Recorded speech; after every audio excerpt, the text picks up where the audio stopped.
Bum-ba-da-dum! Howdy, y'all. Banjo Ben here at banjobenclark.com or wherever you happen to be watching me today.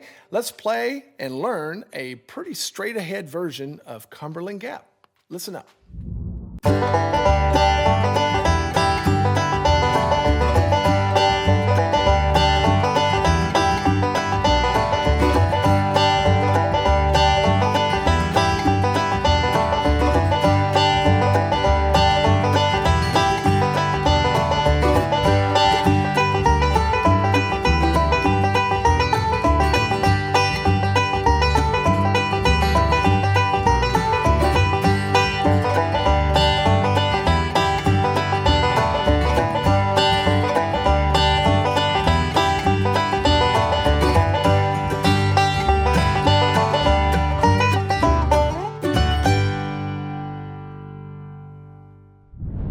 You'll notice that version did not have any hammer-ons and slides, which typically are in a version of Cumberland Gap. The reason is because this song is on the beginner learning track at a point where you Gold Pick members haven't really learned how to play slides and hammer-ons yet. That's coming very soon. Be patient. But I wanted you to go ahead and learn some songs and get your song list growing to grow your confidence and to also concentrate on your pick hand, building your speed as you go without a lot of left-hand stuff kind of clogging you up right now. Then we'll learn how to do all those fancy things, I call them ornaments, and we'll come back in and incorporate them into songs just like Cumberland Gap. Hey, if you're not familiar with Cumberland Gap, you need to go do some research. Go listen to some versions, particularly Earl's version on the Flat and Scruggs Foggy Mountain Banjo record. Go check that out. Listen to how Earl does it. It's a little different than here. And then go also listen to some other people's. But you want to get the spirit and the melody of the song and the form down, which we're going to talk about next. And then we'll learn how to play it. Hey, y'all like my new banjo? This is a Davis Vintage Tone Style 3. It's my first lesson that I've recorded on it, and I'm really liking it. If you're interested in Davis banjos, we'll tell you all about them. Just give us a call at the store and say hi to Earl. He's always watching over us, over my left shoulder, making sure we play Cumberland Gap kind of close to him. All right, let's talk about the song form, and then we'll learn how to play it. Let's talk about the song form briefly. When you download the tab as a Gold Pick member, it's a 2-page PDF tab. And there are 2 parts to this song. You can call it the low part, you can call it the high part, you can call it the verse or the chorus, or like I do here on the tab, call it the A part and the B part. And now when we look at the actual song, what we'll notice is that the A part, we're going to call it 8 bars long. Okay, and it's got some repeating in there, which we're about to talk about. And then we're going to play it again, another 8 bars. Now here's the thing that I just want you to be aware of. People play this differently, meaning the actual song form and how many times they play this A part. Because really, each one of these lines is kind of a standalone phrase of 4 bars. And Earl, if you go listen to him, he's just going to play this much as the A part before he goes up the neck. But there's others that play 4 times through. And this is one of those songs that, you know, when I listen to people play it and I'm playing it in jam sessions, it's got a lot of freedom in it. And the banjo player, because it is a banjo tune, kind of drives whenever they want to go up the neck and whenever they want to come back down. And there's tradition there and such, but there's lots of well-known players that play this song differently, meaning playing through a certain part a certain amount of times. And then when it gets handed off to another instrument, sometimes they play it through 2 times through the line, or they might play it 4 times through. So it's just something that you kind of fill out and you listen for the cues of the song to tell you when the song's ending and when the next break is starting and such. And if you're just playing it as a banjo player, it doesn't really matter, does it? You can play it all you want. Now, when we go to the second part, the B part, that's the part that goes up the neck. And by and large, most everybody just plays it as an 8-bar section. And that's what we're going to learn. And then we're going to jump back down to another A part. Okay, that's another 8 bars long. And that's what we've learned on the first page that we looked at. And then I'm going to teach you an ending. That's a very standard ending, but we are going to remove out those slides and hammer-ons just to keep it more simple right now. But once you learn the skeleton to this ending that I'm going to teach you, you're going to be able to play a lot of those really well-known shave and a haircut type banjo endings, and we'll get more into that, okay? Now, grab your banjo, make sure it's tuned up, and get your picks. And we'll learn how to play Cumberland Gap. All right, y'all, let's learn this first part. Might call it the A part. And there's really only 4 measures that you need to learn. Once you learn those 4 measures, it's just going to repeat that over and over again until we go up the neck, which is a little bit more challenging. We'll talk about that when we get there. But this is a no ornaments version of this tune. What do I mean by that? I mean that we're not going to do any slides or hammer-ons or pull-offs. Now, this song does typically have that. So why aren't we doing that in this version? It's because where you're at in the beginner learning track right now as a Gold Pick member on the site, we haven't gotten into those ornaments yet. So I want you to just begin picking songs, using some of your left-hand fingers, getting your roll patterns down and playing songs that you're going to play at jams. And then we'll address those ornaments, how to play them right. We'll talk about that technique as you go. And then we'll reincorporate them back into these songs, which we do with Cumberland Gap later on in the learning track. Let me just play you these first 4 measures, and then we'll talk about some of the roll patterns and other options. Sounds like this.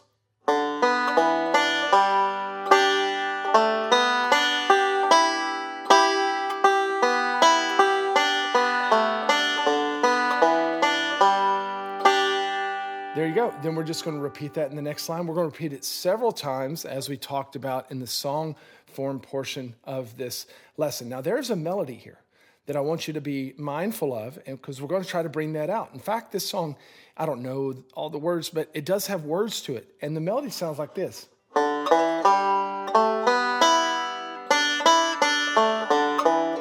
Something like that. And you can hear that in here.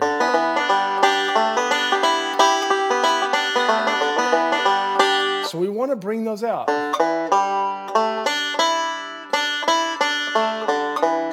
Okay, so just keep that in mind that we're trying to interpret that melody and bring that forward. The melody is going to start down low with our thumb, and then it's going to climb up to the first string and be handled by our middle finger.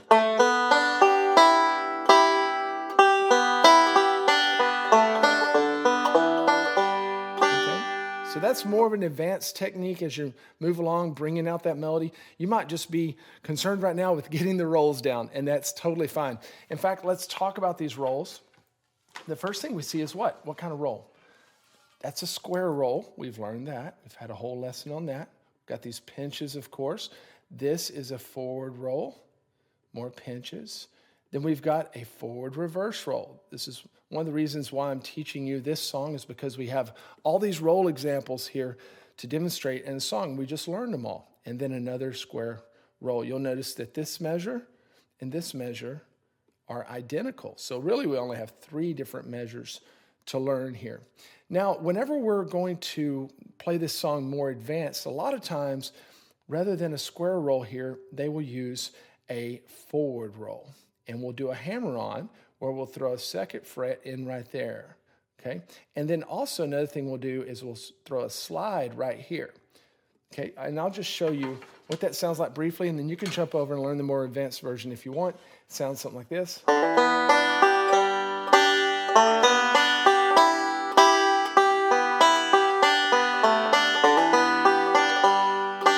but that's coming, but you can go ahead and start learning that now if you want. Okay, so let's just play through a couple times through this line very slowly, just with no ornaments, just as the tab writes it, and see if you can follow along with me. You want to give it a try? 1, 2, ready, go.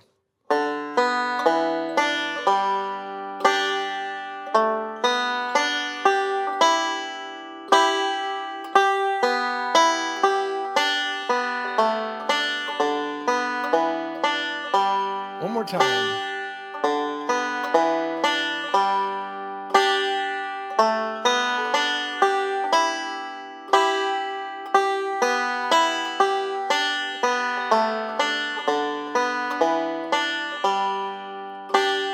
You'll notice that the fretting that we're doing is only with our middle finger on those 2nd frets, right?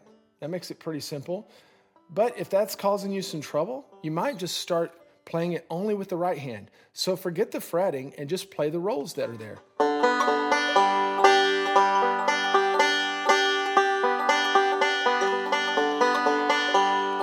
And just work on your right hand, then slowly add in the frets.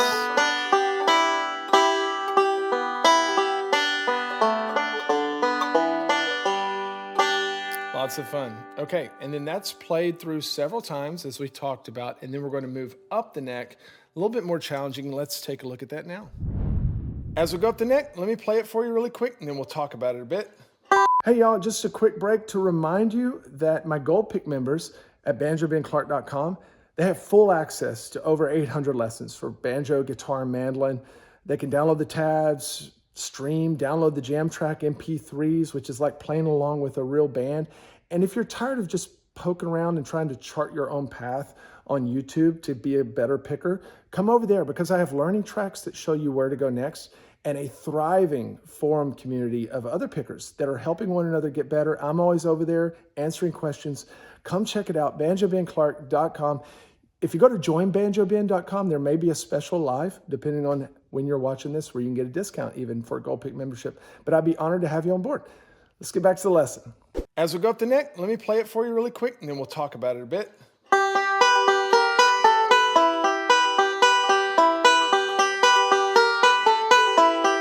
And then we repeat that.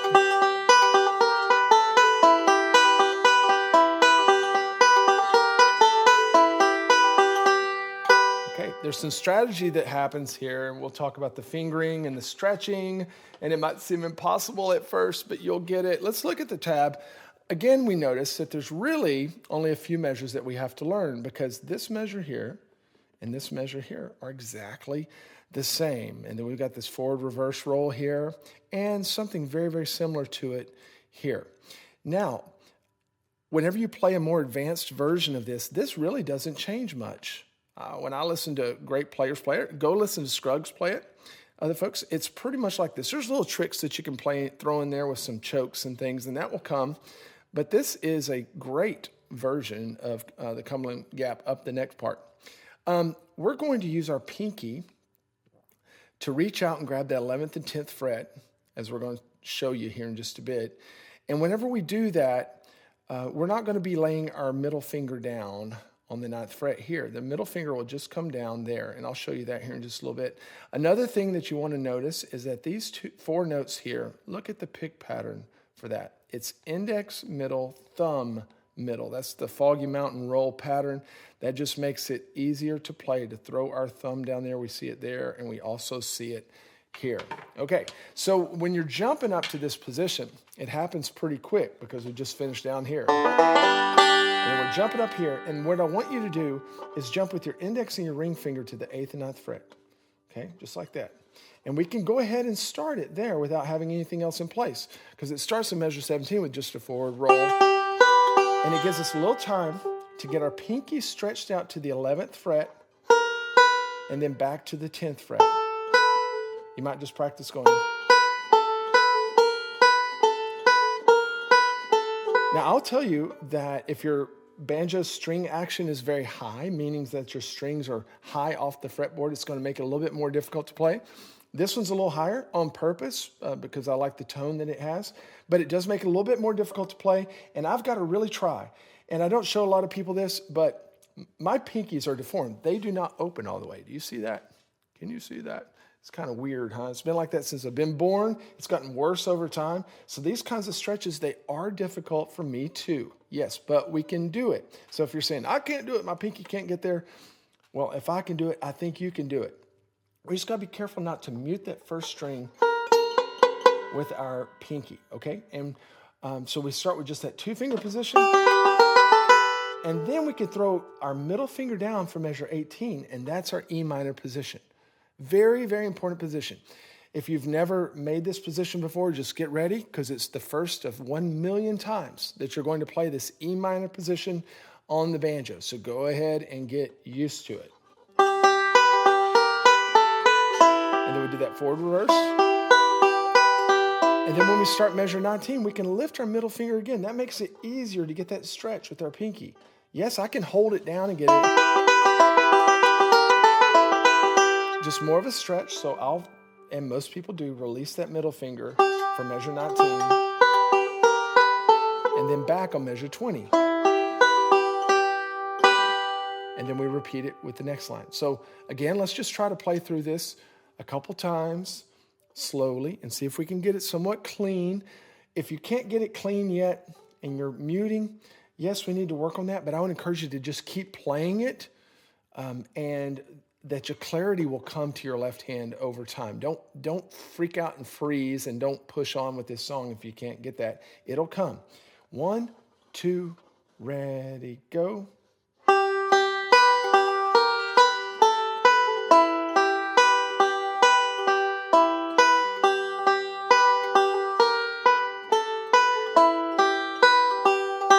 Again.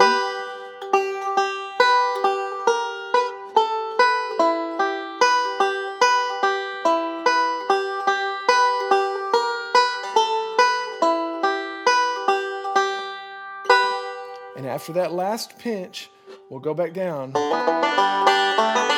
for more of that A part. We'll play 8 measures of that, and then we have an ending. And I want to show you this ending. This isn't like part of the tune where you have to play this for the song, but a lot of times, because this is a banjo song, you're going to be the one ending it. And I wanted to give you the skeleton version of an ending that you're going to use all the time, but without the ornament. So a very common ending that you've probably heard and seen is like this. Oh, sorry. Okay. We're going to do that same ending, but without the slides and when the pull-offs. Okay. And we're going to start there in measure 33. You can play with your middle finger if you want, or with your pinky. Your pinky is the closest thing to get to it. You're going to end up playing it with your middle finger later on when we add the slide. Okay. But for now, you can do your pinky, and it sounds like this.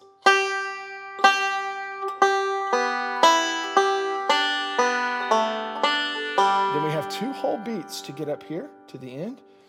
And what I want you to do, the position up here is going to be ring finger on the 11th fret, index finger on the 9th fret. And we're going to play this forward roll, starting with that index finger.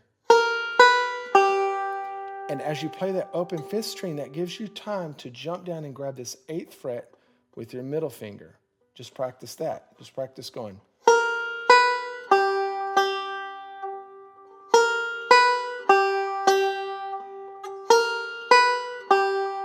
And that's going to put you right in position to grab the next 2 notes, 9 and 7, with these 2 fingers.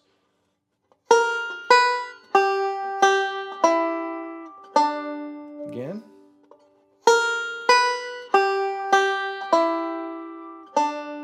Now, one thing you can add, if you'd like to, is a little bit of a choke on the 11th fret. So after you play it, you can give it a little bit one of those. And I like to put my middle finger right behind it to help me push a little bit. We'll cover that when we get into bends and chokes.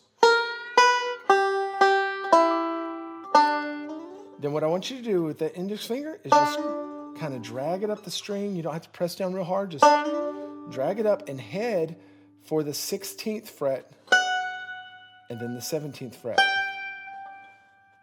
And that little trail sound is part of the stylistic thing we're going after with banjo. So the second half of that ending sounds like this.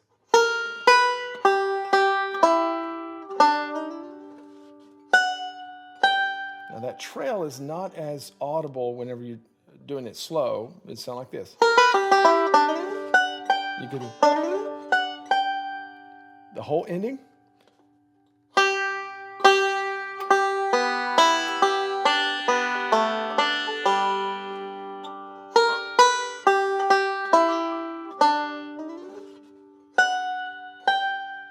And if you can get that ending down, especially faster,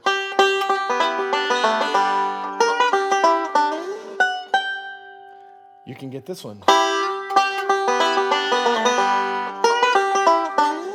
Because it's all part of the same stuff. And I just noticed doing it fast that after I do that first 2 notes in measure 35, that I'll grab that 8th fret with my index finger, then the 9th fret with my middle, and then 7 here. So you can do it either way, where you land with your middle to get those, or land with your index, whichever one you prefer.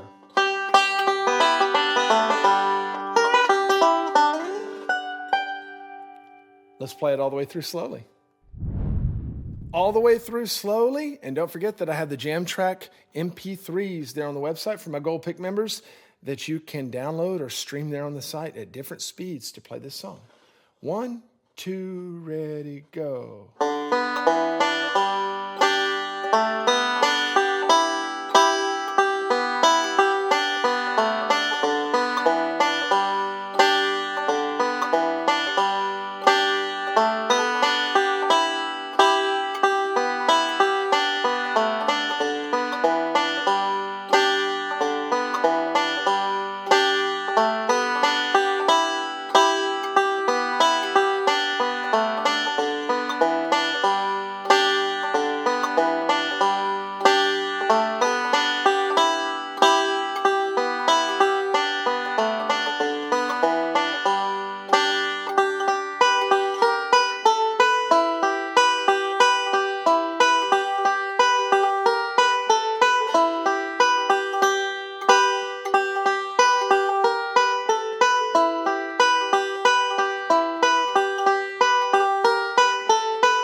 Hey, y'all, I hope that you really enjoyed that lesson for Cumberland Gap on the banjo. Did you know that I have over 800 lessons now on my website for banjo, guitar, and mandolin in all different kinds of skill levels? And I take you from the very beginning, if that's what you need, and you can follow learning tracks to see where you go next. All you got to do is be a Gold Pick member to access all these hundreds of lessons, including the tabs, the Jam Track MP3s that are included there. Yes, I do have a lot of stuff on YouTube, tons of stuff on Facebook and all, but really the heart of the learning site, the heart of the learning is on the site. Not only that, I have a wonderful forum over there full of a thriving community of people that are helping each other learn. I'm there essentially every day, answering questions for people, and lots of other great pickers are there too, helping you. So if you got any questions, even about this lesson, you can come over there and ask about it, and we'll help you out. Just go to banjobenclark.com, join as a Gold Pick member, and I'd love to have you part of the community.